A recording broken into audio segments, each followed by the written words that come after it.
नमस्कार, स्वागत है आपका हमारे यूट्यूब चैनल में। हमारे यूट्यूब चैनल को सब्सक्राइब कीजिए, जिससे आपको हमारे नई वीडियो की नोटिफिकेशन आपको मिलती रहे। आशा करता हूँ आप इस वीडियो से कुछ ना कुछ मोटिवेशनल बातें सीख कर ही जाएंगे और अपने लक्ष्य को हासिल करने में वीडियो आपकी मदद करेगा। तो हम ज़्यादा टाइम ना लगाते हुए अपनी वीडियो को स्टार्ट करते हैं। जैसे एक भाई का मैसेज आया था कि वो सरकारी नौकरी पाने के लिए प्रयासरत है, इसके लिए काफ़ी मेहनत कर रहा है लेकिन नहीं मिल पा रही।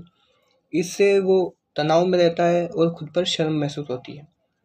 तो सबसे पहले तो मैं ये बात कहना चाहता हूँ, ये क्लियर कर दूँ आपका, कि तनाव में रहने से समस्या का समाधान नहीं है।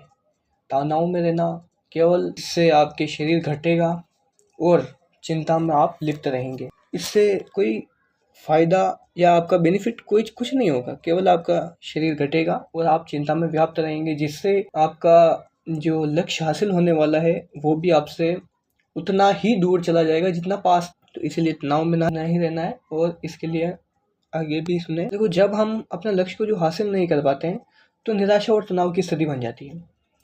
अगर हम लक्ष्य को हासिल नहीं कर पा रहे, इतनी मेहनत कर रहे हैं लक्ष्य के पीछे, इतना प्रयास रहते हैं, हर एक जो चीज़ छोड़नी है उसको भी हमने छोड़ दी है। बाहर बैठना छोड़ दिया, किसी ने घूमना छोड़ दिया, किसी ने फैमिली फंक्शन अटेंड करना छोड़ दिया, यहाँ तक कि किसी ने अपने दोस्तों तक से दूरी बना ली, फैमिली तक से दूरी बना ली। वो दूर जाके पढ़ रहा है, फिर भी उससे जो है वो लक्ष्य हासिल नहीं हो पा रहा है, तो वो एक निराशा हाथ लग रही है उसके हमेशा, और वो तनाव में रहता है। तो ये बात सही है कि अगर हम असफल होंगे तो हमारे निराशा और तनाव होगा। इससे अपना आत्मसम्मान है, रिस्पेक्ट है, उसको केवल एक नौकरी के बीच नहीं जोड़नी है, केवल एक नौकरी तक ही सीमित नहीं करनी है। डिप्रेशन में भी हम तभी जाएंगे जब हमारे जो निर्णय लेने की जो सीमा है वो एक सीमित हो। केवल उसको नौकरी तक ही नहीं देखना है, नौकरी से जो लक्ष्य है उससे थोड़ा ऊपर अपनी योजनाएं हैं, कुछ भी उनको ऊपर रखनी है। भावी शर्त के अर्थ है, जैसा हमारा जो भी योजना हमने बनाई है वो केवल एक लक्ष्य तक सीमित ना हो, उससे 2 कदम आगे। जैसे मैं एक उदाहरण देके समझाता हूँ इसको। जैसे हमारे फैमिली में या कहीं पर भी कोई फंक्शन होता है और हमको पता है कि हमने एक एवरेज लगाया है कि हमने इनविटेशन इतने लोगों को दिया है, जैसे 200 लोगों को इनविटेशन दिया है।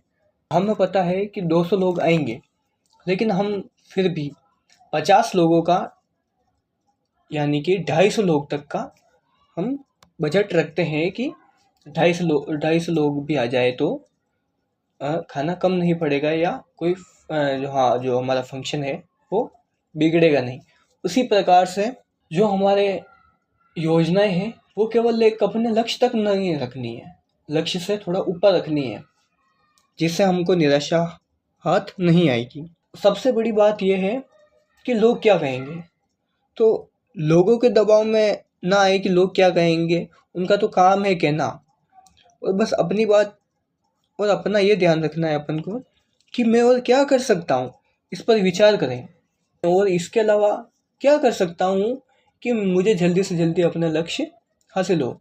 यदि आपके पास समय हो तो जैसे जो शाम तक जो उठना है, उसके बाद जो नित्य क्रम होता है, मतलब उठना है, नहाना है, जो भी नित्य क्रम होता है रोज का, डेली का जो आप काम करते हो, नित्य क्रम से फ्री होकर उसके बाद जो भी करते हो, पढ़ने बैठते हो, जो भी करते हो, सब करने के बाद कहीं घूमने गए, थोड़े बहुत बॉडी को रिलैक्स भी लेना है तो घूमने गए, जो भी किया, शाम को वापस खाना खाने के बाद जब सोने से पहले 5-10 मिनट सोने से पहले, तो अपन को क्या करना है कि जो भी मॉर्निंग से लेके इवनिंग तक जो भी हमने काम किए, जो भी हमने फालतू टाइम निकाला है, जैसे कि हमने टाइम का सदुपयोग नहीं करके दुरुपयोग किया है उस टाइम का, तो हमें उस पर विचार करना है रात को सोने से 15-20 मिनट पहले कि इस समय में क्या कर सकता